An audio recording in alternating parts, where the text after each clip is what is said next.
తాకట్లో ఉన్న మీ బంగారాన్ని విడిపించి ఆ రోజు ఆన్లైన్ రేటుకి కొంటాం. Sharma gold company. అమెరికా అధ్యక్షుడు డొనాల్డ్ ట్రంప్ అంటేనే కఠిన నిర్ణయాలకు పెట్టింది పేరు. అలాంటిది భారత్పై పట్టు బిగించిన టారిఫ్ల విషయంలో ఆయన ఒక్కసారిగా ఎందుకు వెనక్కి తగ్గారు? ఎప్పుడు అమెరికా ఫస్ట్ అనే ట్రంప్ భారత్ విషయంలో ఎందుకు మెత్తబడ్డారు?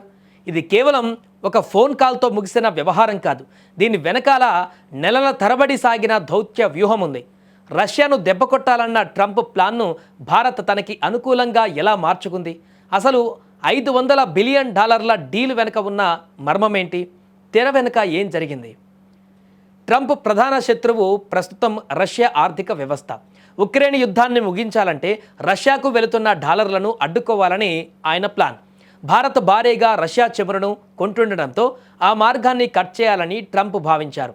ఈ విషయంలో భారత్ నుండి సానుకూల సంకేతాలు రావడంతోనే ఆయన టారిఫ్లను 25% నుంచి 18% తగ్గించడానికి అంగీకరించారు. అంటే భారత చమురు కొనుగోలులో మార్పు చేయడమే ట్రంప్ను దిగివచ్చేలా చేసింది. రష్యాకు ప్రత్యామ్నాయంగా భారత్ ఇప్పుడు అమెరికాకు అనుకూలమైన వెనజులా వైపు చూస్తుంది. వెనజులాలో అమెరికా కంపెనీల ఆధిపత్యం పెరుగుతున్న వేళ భారత్ లాంటి పెద్ద దేశం అక్కడ చమురు కొంటే అది అమెరికా ఆర్థిక వ్యవస్థకే మేలు చేస్తుంది. ఈ లాజిక్తోనే ట్రంప్ భారత్కు రాయితీలు ఇచ్చేందుకు సిద్ధపడ్డారు. ఇది ఇద్దరు నేతల మధ్య జరిగిన పెద్ద give and take policy. Trump వ్యాపారవేత్త.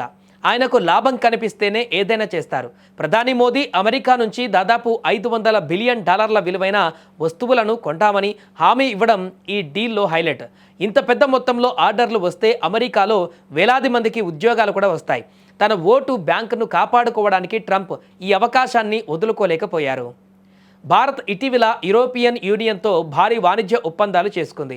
అమెరికా పన్నులు తగ్గిస్తూ పోతే భారత్ తన వ్యాపారాన్ని పూర్తిగా ఐరోపా వైపు మళ్లిస్తుందని ట్రంప్ భయపడ్డారు.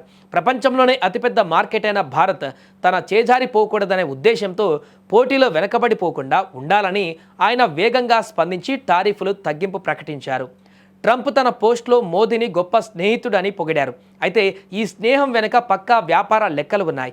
భారత్పై విధించిన 50% వరకు ఉన్న పన్నులు మన బట్టల వ్యాపారంపై దెబ్బ కొట్టాయి.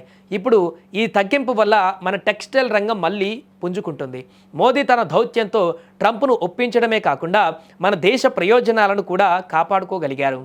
పన్నులు అయితే తగ్గాయి, కానీ భారత్ రష్యా నుంచి చమురు కొనడం పూర్తిగా ఆపేస్తుందా లేదా అన్నది ఇప్పుడు $1 మిలియన్ ప్రశ్న.